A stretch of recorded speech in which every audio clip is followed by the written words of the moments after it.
Olá, esse é o Review Quadriláteros. A gente falou aqui há pouco tempo sobre o lançamento da Panini com a saga do Demolidor, em que eles pegam aquela fase da Inocente e de repente dão continuidade naqueles acontecimentos, e era um pouco uma coisa que os leitores estavam desejosos, né? Porque naquela coleção histórica Marvel você tinha pedaços de personagens com histórias em pedaços e sem uma sequência, até que aquelas edições do Wolverine tiveram uma sequência maior, mas de um modo geral você tinha uma história da década de 60, depois uma história da década de 80, uma coisa da década de 90, as revistas pareciam uma salada. E o pessoal, apesar de que me agradava muito esse tipo de posicionamento, o pessoal pedia de repente essas edições de estar seguindo uma saga, de estar seguindo um pedaço da história. Foi o que a Panini fez com a saga do Demolidor, que a gente falou, né? Deve estar tendo aqui o link. E com esse outro lançamento dela, que foi a saga dos X-Men. Você tem aqui as histórias dos X-Men que vieram logo depois da saga da ninhada original, que tinha sido publicada há muito pouco tempo naquela coleção histórica Marvel, os roteiros do Chris Claremont, que foi o grande escriba dos X-Men durante tanto tempo, e desenhos do Paul Smith. É uma fase divertida dos heróis, quando você ainda se importava efetivamente com o que estava acontecendo e você conseguia ainda entender quais eram os personagens principais e o que eles estavam fazendo ali e o que haveria de mudanças. É uma fase que a própria Ororo, ela mudou muito, a Tempestade mudou de personalidade, você tinha a entrada da Vampira na equipe, que depois, durante os anos 90, se transformou numa personagem tão icônica. Ninguém conseguia pensar os X-Men sem pensar na Vampira ou aquele grupo que aparecia naquele desenho animado dos anos 90. E você tem essa continuação e os X-Men vão tendo essas histórias, né, desenhadas pelo Paul Smith. Quando o Paul Smith para os desenhos, vai entrar o John Romita Jr., que inclusive é o desenhista do Demolidor da Inocente e que fez um trabalho aqui nos X-Men que eu gosto bastante. Era uma época da arte dele que me agradava muito, não tanto agora, mas naquela época me agradava muito. O número 2, inclusive, tem uma curiosidade interessante, na verdade duas. A primeira é que eles fazem uma publicação aqui de duas histórias que foram criadas muito depois dessa fase, publicadas em edições, mas que se tratam exatamente de tramas e acontecimentos que fazem eco a essa época e as histórias que estão nesses encadernados. Escritas pelo próprio Chris Claremont,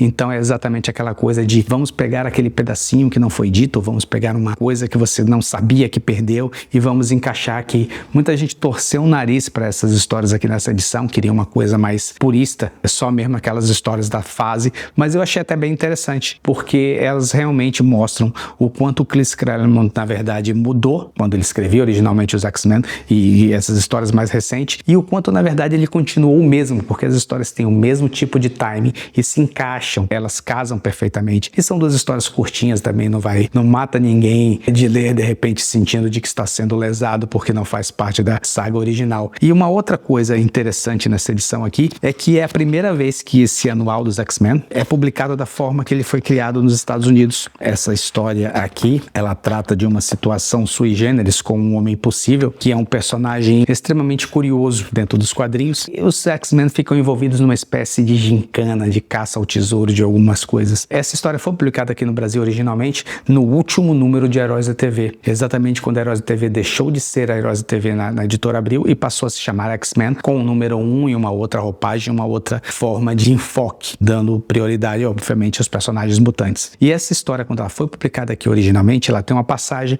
em que os personagens passam pela Marvel, pela editora Marvel. Então você tem ali várias pessoas que trabalham na Marvel, você tem o editor-chefe, etc. E aqui no Brasil essa história teve algo curioso. Ela foi publicada com os rostos do pessoal que trabalhava na Abril. Você tinha ali, em vez de figuras como o editor-geral da Marvel, você tinha o editor-geral da Abril na época, os nomes das pessoas e essas alterações e o próprio expediente final em que há a apresentação do que é efetivamente a história do que estava se passando ali, eles aproveitaram como se fosse, na verdade, um anúncio de que Heróis da TV estaria no último número e que o mês seguinte seria de X-Men. É algo curioso, né, esse tipo de coisa, essa inserção de alteração que houve, que na verdade não chega a ter sido nada que ofendesse. Você, em vez de ter as caras de pessoas que você nos Estados Unidos e muitas vezes você nem sabia quem era, você tinha a cara de pessoas que eram aqui no Brasil e que muitas vezes também não sabia quem era. Afinal das contas, e principalmente para a época, não fez absolutamente diferença nenhuma, mas se tornou em algo curioso até você estar comparando essas duas edições. É um material que me interessa muito, que eu gosto muito, porque eu gosto muito dessa fase dos X-Men. Eu acho até mais interessante do que as edições da saga do Demolidor,